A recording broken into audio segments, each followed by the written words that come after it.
여러분은 여러분의 삶, 어떻게 또 무엇으로 여러분의 삶을 설명하시겠습니까? 정말 우리 삶의 의미와 목적은 어떻게 우리가 설명할 수 있을까? 그것을 통해서 우리의 삶이 진짜 풍성한 삶을 어떻게 누릴 수 있을까? 먼저 기억해야 할 것이 우리 삶이, 내 삶이 어디로부터 왔는지를 분명히 기억해야 하는 것입니다. 말씀은 하나님이 천지를 창조하시고 우리를 하나님의 형상대로 지으셨다고 증언하고 있어요. 하나님이 자기 형상, 곧 하나님의 형상대로 사람을 창조하시되 남자와 여자를 창조하시고 완전하신 하나님의 형상대로 지음을 받았다. 그 성품을 닮았다. 이게 무슨 의미일까요? 첫 번째로 하나님의 형상대로 지음받은 우리가 영적인 존재라는 의미입니다. 우리가 내적인 우리의 삶을 되돌아볼 능력이 우리에게 있어요. 그래서 회개를 하게 되는 겁니다. 두 번째로 여러분, 하나님과 소통할 수 있는 자라는 겁니다.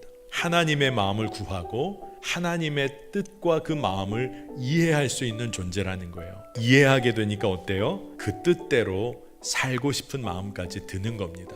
세 번째로 하나님의 형상대로 지음받은 자는 결국 순종하는 삶을 살게 됩니다. 우리는 하나님의 뜻을 이루어갈 가능성을 우리가 가진 존재라는 거예요.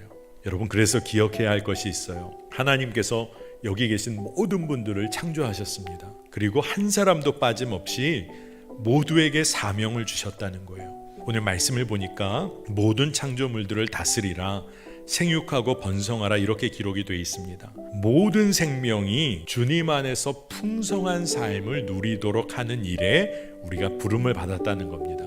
우리 모두가 하나님의 자녀로서의 삶, 그 기쁨을 누리며 살아야 합니다. 근데 거기서 멈추는 것이 아니라 더 나아가서 모든 생명이 하나님의 뜻대로 기쁨과 감사로 살 수 있도록 돌보는 일에 우리가 책임을 맡았다는 거예요. 이게 우리 삶의 의미와 목적을 완성해주는 바로 그 지점입니다. 여러분, 그러면 우리도 하나님의 형상대로 지음받은 자이고 예수님께서 우리를 제자로 부르셨는데 여전히 우리가 내 삶이 내 거라고 주장하고 살다가 그렇게 엉뚱한 길 가는 거잖아요. 그런데 주님이 지으신 목적을, 내 삶의 목적을 분명히 하고 나면 내 삶에 진짜 기쁨이 찾아오는 거죠. 가야 할 길이 분명해지는 거죠. 진짜 복된 삶을 놓치지 않는 거죠. 그래야 우리의 삶의 의미가 진정 주님 안에서 풀어지고 설명되고, 그리고 우리가 말할 수 없는 기쁨으로 살아가게 되는 거예요.